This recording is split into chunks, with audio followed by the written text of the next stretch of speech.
Good evening, ladies and gentlemen. You're watching India Tonight with me, Sumita Karir, and my colleague Nivedna Prabhu. Tonight, we put the spotlight on the ongoing Brics gathering. The 17th edition of the summit is currently underway in Brazil's Rio. Remember, this year's highlight has been the declaration, which has expressed concerns regarding Donald Trump's tariff. Now, the declaration states, and I quote, "We voice serious concerns about the rise of unilateral tariff and non-tariff measures, which distort trade and are inconsistent with WTO rules." But even as the summit is still underway, tensions are growing between the United States and Brics. Renewing his focus on Brics, the US president has warned of a sweeping 10% tariff on any country that's aligning with what he calls the anti-American policies of Brics. And in fact, after Trump's yet another tariff threat, now China has retaliated and has reacted sharply. Nivedna, China's retaliated and reiterating that it continues with its earlier position on tariffs.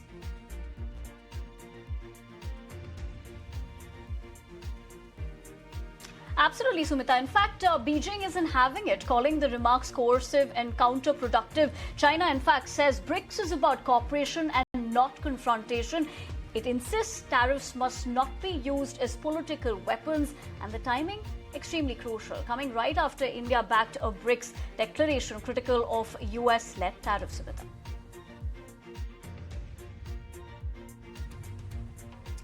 So the big question, ladies and gentlemen, well, is Brics anti-America?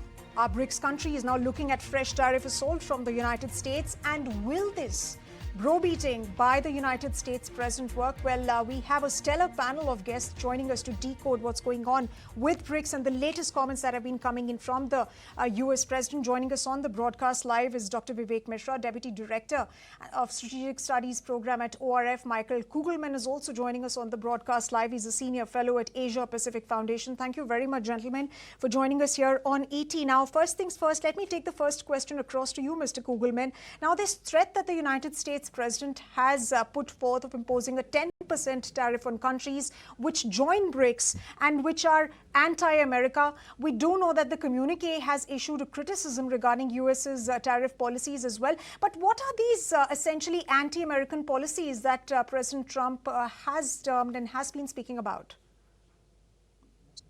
This is not the first time that President Trump has made this type of threat against Brics. I would argue that it's an irrelevant threat in the sense that Brics may have a lot of convening power. It's brought in a lot of new members over the last year or so. But when it comes to actual policies and initiatives, such as the formation, for example, of a new Brics bank, or any type of initiative that could actually threaten the strength of the dollar in the global economy, simply has not come to pass. And one main reason for that is that so many of the Brics members are themselves dependent on the dollar, even though they might want to depend on it less. So what he's referring to here is an anti-US policy. It's unclear exactly what he means. I think that this is essentially meant to be a pressure tactic, meant to convey a message that the US does not want Brics to do anything that could go against U.S. interest. What that might be, we don't know. But again, I mean, my main takeaway here is that Brics is not in a position to actually develop the type of initiatives or policies that could actually constitute anti-U.S. policies or policies that could work against U.S. interests. There's just not enough desire or will on the part of the Brics members to actually come out with those types of outcomes.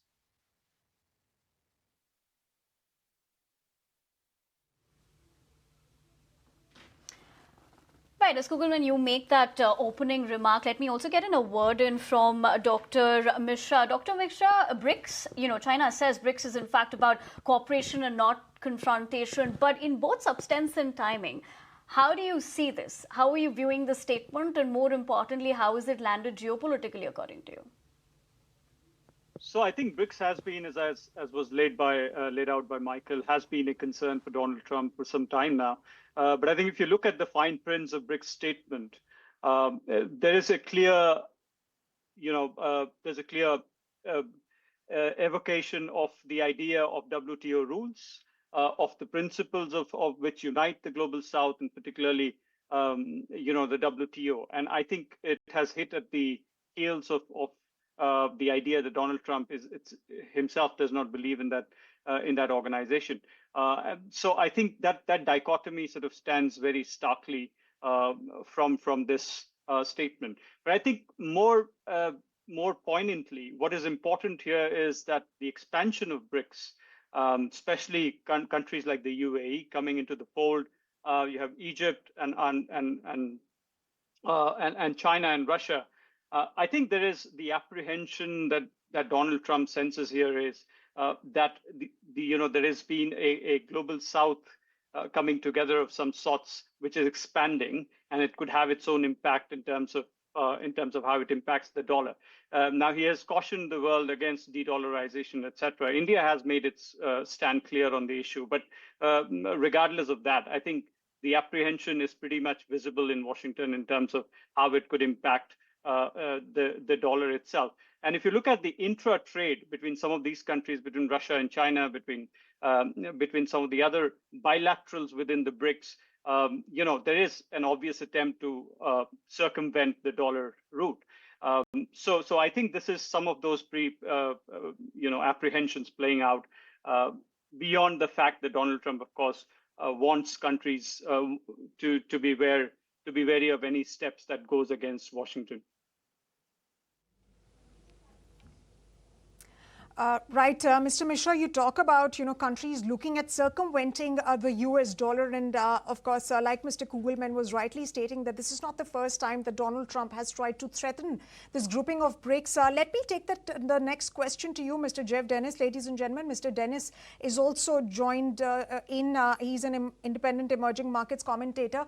Mr. Dennis, when we speak about the idea of de-dollarization, and we have seen countries like India, for instance, we have publicly stated that we're not going to move away from the dollar, and de-dollarization is not a policy that India essentially is looking at. But is there an immediate threat to the United States or to the G7 group of nations from BRICS? Because Donald Trump is making these comments over and over again. So do you anticipate an immediate threat, A, to the dollar and, of course, to US's hegemony? I don't believe so. I mean, this is an issue which has impacted markets for allegedly impacted markets for the best part of 50 years. I mean, I'm an old guy. I've been around a long time, and we were talking about potentially the Deutschmark replacing the US dollar as a key reserve currency, or the key reserve currency, in the late 70s, and it's just never happened. Now, I think right now there is some evidence, of course, that central banks are diversifying out of the dollar. The Chinese are desperate for the RMB to play a bigger role, but frankly, I don't see what the BRICS are doing or what they're trying to do represents a currency-related threat to the US whatsoever. I just don't get it, frankly. And so I think there is some de-dollarization going on for sure, but I'm not sure it's major, and I'm not sure it's involving the BRICS. In fact, frankly, my own interpretation of all of this is that anything that anybody does overseas, especially if countries get together, is almost automatically defined by Trump as anti-America. And there's nothing, I think, about what the BRICS are doing that is really seriously anti-America. And this all boils down at the end of the day to the fact that I just think de-dollarization is not something that's going to go far in the world, even if the dollar's really truly dominant position has pulled back a little bit over the last few years.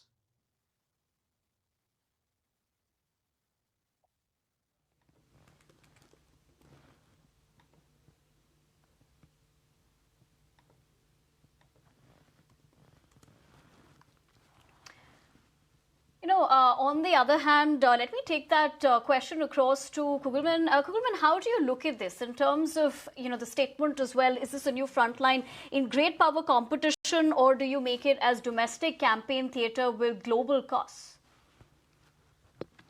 Well, for President Trump, everything comes back to domestic politics, and clearly, I think that he is trying to appeal to his political base, which would not support measures that could undermine the almighty U.S. dollar. But I agree with what the other panelists said just now. There's no reason to think that there actually is any viable threat to the U.S. dollar based on whatever BRICS might have done. But I think that what Vivek said here is very important. And what Trump really might be concerned about is just what BRICS has become, right? He knows that it has come to reflect, I think, the growing anger and discontent among many countries outside of the West, particularly in the global South, about this world order and the role of the West and its policies in the current world order, and particularly, as we've seen the wars in the Middle East and the war in Ukraine, growing unhappiness about the approaches that the West has been taking and these Western economic models, which have withstood the test of time. So last year's BRICS summit in Russia had a lot of people, a lot of members there, a lot of participants from many different countries. The UN Secretary General was even there. And I think that's when the US concern first started. Of course, President Trump was not in office at that time, but I think that now, he and his aides know, reflecting back on that, what has become of BRICS. Now, the Rio summit there wasn't as much buzz. There wasn't as much participation there. It was a bit more downcast, sort of understated in approach. But I think, again, symbolically, what BRICS represents now is very significant. And I think that is what really concerns the US president. The fact that it's been able to draw in so much interest and support and sympathy from those that are very concerned about Western policies these days. Mr. Kugelman, when you say that there is a lot of, concern that the U.S. president has with respect to this growing grouping of the BRICS countries, as of now there are 11 countries. But let me take that point across to you, Mr. Mishra. Do you anticipate in this scenario where Donald Trump is concerned about this growing BRICS grouping, will he use non-tariff measures to push for deeper market access, for instance? Do you see him using levers to, for instance, manage forex policies in such a way that these continue to preserve the central role of the dollar? So I think that with certain countries, that's certainly a policy. That's certainly a possibility that's looming. Simply because I think if you look at most assessments from India's perspective, which is a BRICS member, the common thought is that the Trump administration is not likely to stop at a certain deal and is going to continue to push then for non-tariff barriers and then for monetary and fiscal policy. So I think. That and part of that has to do with dollar market access and so on and so forth. So I do think that pressure is going to continue, particularly with a country like India, so that's certainly a possibility. With other countries, of course, countries like the UAE, which are joined at the hip with the American economy in many ways, also that's a possibility. And then you have another set of countries within BRICS that simply do not present the US that opportunity. So I think it's a BRICS as a whole, given its corpus with its expanded members, presents a mix of opportunity in terms of how Trump will manage this growing the economic relation that Washington has with this group. Timing is essential, and we'll have to wait and watch how that's going to pan out, like you've said, Dr. Mishra. But Dennis, asking you the next question, given the fact that the call to reform Bretton Woods and reduce dollar reliance, in fact, is not new, but is BRICS gaining structural momentum this time, in your opinion?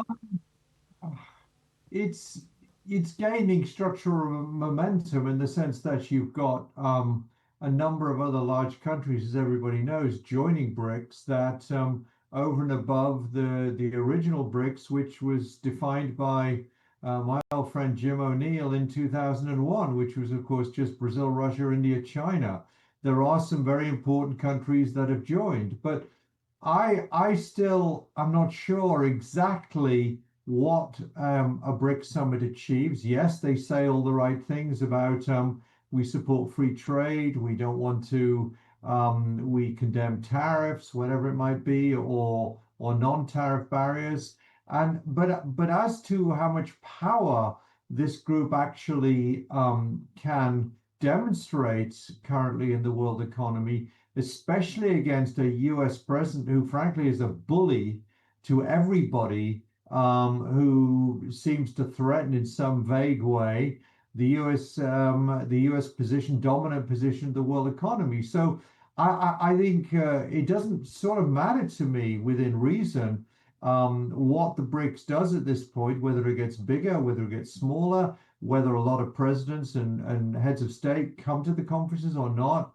At the end of the day, I don't think it has a lot of power except to say all the right things about trade policy. And meanwhile, President Trump is rampaging around the global economy like a bull in a china shop, and the BRICS will become part of that, unfortunately. And yet, I don't know how the BRICS particularly fight back, and I certainly don't see it, as I said earlier, being something that's going to turn into a BRICS-led currency, whatever reserve currency that's going to replace the dollar. The problem here is Trump's tariff policy, and it's as simple as that, frankly. Right. Mr. Dennis, you've made a very pertinent point with respect to tariffs and, of course, the de-dollarization aspect that we were just discussing. But, Mr. Kugelman, when we talk about Donald Trump's tariff policies, he stated that there will be an additional 10% tariff, even though at the moment countries have not really figured out. For example, India hasn't really figured out what is going to happen tonight, or if there is indeed something that's coming in tonight. So sources are actually telling ET now that essentially there could be two scenarios that India could be looking at, whether there will be a mini deal or there will be a letter stating tariffs. So what are you factoring in? Is this going to be a mini deal or a bevy of tariffs is essentially what the Trump administration is looking at, given that executives from his administration have mentioned that August 1 is essentially when the tariff policy will come into effect? Yeah, I mean, it's hard to know right now. I mean, what we do know is that the U.S. and India got a head start compared to many other groupings, in the sense that Prime Minister Modi was one of the first foreign leaders to be welcomed to the White House by Trump in a second term, and after that meeting, they pledged to start negotiating a bilateral trade agreement with the goal of getting a first tranche deal by the fall. Now, of course, things changed a bit once the reciprocal tariff policy was brought out, but the two sides have had a long time to negotiate things through, but it appears that India has put its final position on the table for now, and it involves making, not making certain concessions that the U.S. was looking for it to make, particularly in key areas like agriculture and particularly the dairy sector. I would think that both sides have a strong interest in getting a deal by this deadline. And indeed, it would be a modest deal, and it would probably exclude the agriculture and the dairy sectors. But, there's been some bumps in this relationship over the last few weeks, as we all know. And I think that both sides will conclude that they could really get a boost, really a confidence building measure, if they're able to get some type of deal. And India would argue that it already has made a number of concessions. Even before the talks formally began back in February, India's government was saying it was willing to reduce tariffs, import more U.S. products, even though it had already been doing that in previous years as well. So I think India has done everything that it can do to this point. But of course, you have a lot of tough negotiators on both sides. So ultimately, it's really hard to know what will happen. But I suspect that both sides really want to be able to announce something, even if only a modest accord, before July 9th. As Kugelman points that out, let me take that also across to Dr. Mishra. Given how we're looking at this, there is a deadline looming, but of course nothing concrete yet. Dr. Mishra, how are you looking at how it is panning out at the moment for both the countries? So I would agree that it's a tough negotiation from both sides. I think neither side faced this kind of negotiations before this. But having said that, I think there has been from both sides enough signaling that one, the deal can be reached, and second, some progress has been made. I think it was more than a week back that President Trump announced that we are going to announce a deal soon. So I think there's been some concrete development in that direction. India itself, for its part, has decided. As Michael said, I also think that at this stage only a low-hanging fruit deal can be possible, because certainly India has drawn not just red lines, but also issues like NBT, etc., will be decided at a later stage. If you look at the whole arc of if you look at the planning stage, the whole arc of the negotiation that was initially planned actually extends more than beyond the end of this year. So I think even if the two countries go on to achieve a meaningful deal, it'll be excluding a few important things which will be dealt with at a later stage. Absolutely, Mr. Mishra. There are certain red lines that India has drawn, pretty much like other countries like Japan, for instance. China also drew those red lines, and now India has also, and it's not going to compromise on certain sensitive sectors. But Mr. Denif, when we talk about, the strategy of Donald Trump's tariff policies, now we're given to understand from several reports that the deadline has now been shifted for implementation of these tariffs to August 1. So would you say that the United States is realizing that perhaps it cannot work unilaterally and by bullying its trading partners, because you do have countries like Japan, China, and now India pushing back against their own interests as well? Yes, I think it's certainly that, as you say, but I think the other thing that's going on here is the realization that any trade deal of any trade deal of any sort, unless you're just going to do a framework deal, and I respect very highly the comments of the two previous panelists about what's going on in the India-US conversation, but trade deals take a long time, and all you get if you try to rush them is a framework, and sometimes this framework is not broad enough, and it's not detailed enough, it's not permanent enough, if you like. And I think the August the 1st, the new apparent deadline is, by kicking the can down the road, is essentially making the point that it's very hard to get a lot of these trade deals done in such a short time. I mean, I think as we sit here now, and correct me if I'm wrong, everybody, but I think we've had two deals announced by the US, one with the UK and one with Vietnam, and that's it. And I think while this continues to go on, what it's doing is, particularly as President Trump continues to emphasize the beauty of tariffs to him and his government in terms of the role they can play in forcing other markets to open up, and in terms of slowing down, stopping the import of certain of these goods into the US. I think what it's doing is just showing you that it's creating a lot of market uncertainty, and by pushing the date back to August the 1st, that uncertainty is being heightened. And I think this is why, or at least at the margin, this is one reason why the US market is sort of flattened out this morning and pulled back a little bit. These are tough negotiations, and I think there'll be a lot of water that's got to flow under the bridge, so to speak, to get any sort of decent number of deals done by the 1st of August, even if India gets a deal, which may very well be the case. We've had two so far. Maybe India will be the third. Absolutely. As you pointed out, Dennis, by also pointing out that markets uncertainty, which we're looking at the moment. But Dr. Mishra, the references in terms of BRICS statement as well to WTO rules and unilateral sanctions, is BRICS, in your opinion, positioning itself as a voice for the global south left out of rule setting? So I think for some time it has acted as one, at least in global south. Quite a few countries believe that it does. But as was pointed out earlier, just the dependencies and the kind of dependencies, sectoral dependencies, currency dependencies, trade dependencies of each of these countries, or most of these countries, on the United States and Western economy overall, I think is huge. And so just to be able to create an identity based on a different geography is something else, but to detach the entire connectivity and linkages and supply chains and say that you're a distinct entity without the existence of the West, or you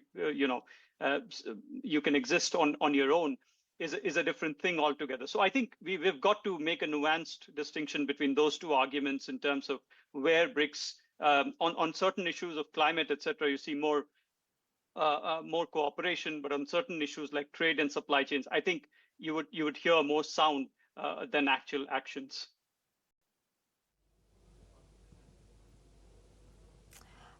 Right. Mr. Kugelman, let me come to you, and let's get back to the conversation that we were having around tariffs, given the fact that in just a few hours from now, we don't know what the world is going to face. Of course, Donald Trump's administration states that at least 12 to 15 countries will be sent letters. And of course, perhaps there will be some deals as well that the Donald Trump administration announces. But my question to you is the worst over as compared to what we saw on April the 2nd? Well, I mean, this is something that President Trump thrives on, his unpredictability. We don't know what could be next. We might think that we know what's coming, maybe some deals, maybe some continued negotiations with a more flexible deadline, but ultimately, we don't know. But as I said before, I mean, I think that the whole policy, the reciprocal tariff policy, followed by the pause in them, it was meant as a pressure tactic to get for Trump to get other countries to do things that would benefit U.S. economic interests. And so long as he thinks that things are going in that direction, I don't necessarily think he's going to change course. And the fact that so many countries around the world, India and others, lined up to propose talks with the US to get a deal to reduce the likelihood that those tariffs would snap back. I think that suggests that President Trump's policy has actually been fairly effective in that sense. It clearly has made a number of countries very uncomfortable and unhappy, but they all wanted to talk, or most of them, should I say, wanted to talk with the Trump administration. So I'd like to think that there will be some news of deals in the coming days. But I hesitate to make any strong predictions because the president thrives in this unpredictability, and he's just very hard to for analysts to predict what could be coming next.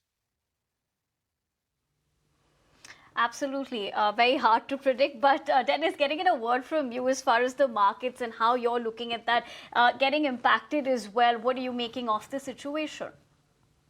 Well, we've had a very good run, of course, in the U.S. A big rebound since since the initial reciprocal tariffs were announced in April. We've also had a very good run for the emerging markets generally, and of course, the weaker dollar, in my opinion, has played a major role in that. And there's just some suggestion in the last few days in EM and also with the dollars. Trade weighted index that maybe things are flattening off, and I think one of the major reason, frankly, for that is first of all there is some disappointment in markets that the strong labor, well, the relatively strong labor data out of the U.S. on Thursday is going to prevent there being an early interest rate cut in the U.S. Whereas after the ADP data, I think the day before, there was some hope suddenly that July might see a rate cut. So I think there's a little bit of disappointment there. And obviously now there's so much uncertainty as to what's going to happen on tariffs over the next few weeks up to early August, and therefore things are a little bit less clear cut than they were. Now, for me, I would be very cautious about pushing markets ahead too much at the moment until we get some more clarification on tariffs. I still think the Fed is going to cut interest rates twice this year, probably in September and then once in the fourth quarter. And I also think that the dollar ultimately will probably start to ease back a little bit. So I don't think the emerging market rally, which is 14% up in dollar terms this year, is over, but I think we're just in a pause situation. My main point, I guess, is that I wouldn't be a major seller here, but I think we've got to wait this one out, see what happens on tariffs, see what happens on the Fed, and possibly expect some modest further gains later in the year. Right, Mr. Dennis. Let me ask you one more follow-up question. When you talk about the markets, of course, we've seen the dollar index touch record lows this year as well. And of course, there's been a lot of, topsy-turvy moments for the markets. But what are you anticipating is going to happen tomorrow? And of course, what do you anticipate for the Indian markets, the emerging markets tomorrow when tonight Donald Trump makes those kind of announcements? And are the markets actually already factoring in what's to come? Well, I think the markets will be factoring in that there's a lot of tariff uncertainty and trade policy uncertainty at the moment. I think what the markets are unable to factor in, and Michael made this point very powerfully earlier, is we just don't know the details. And because we don't know the details as to who is going to be threatened with more tariffs, who's going to get letters, as he said recently, Trump, 10 to 15 countries, who's going to get a deal, what's going to happen in early August, as I say. I think the uncertainty about it is going to make it very hard for the markets to sustain a big rally sustained over the next few weeks. I think the markets need to get through this period again and see if we get a structure of tariffs, bad though they are, in the global economy between the US and trading partners. And if we get to the point where however good or bad these levels are, at least they settle down, then investors can sort of price that in and can work out the implications of that. But right now, I don't know what he's going to say tomorrow, nor the next day, nor the day after. And I think until we get more clarity about all of this, investors will, I think, be a little bit nervous. But my bottom line here is I think the dollar's going a little lower later in the year, and I think emerging markets are going a little higher over the rest of the year. But we've had some good gains in EM, and I would be a little reluctant to chase them aggressively right now until we hear more details about what's going to go on trade policy over the next few days and weeks, and we just don't know what the details will be. And it's very hard, therefore, for markets to discount this fully. Absolutely, and the wait and watch game will continue. But for the moment, want to thank all three of you, Dr. Mishra, Dennis, as well as Kugelman, for joining us on the show this evening. But for the moment, we leave the conversation at that. We're slipping into a quick break here on India Tonight. But stay with Sumita and me. We're going to be back with lots more on the other side.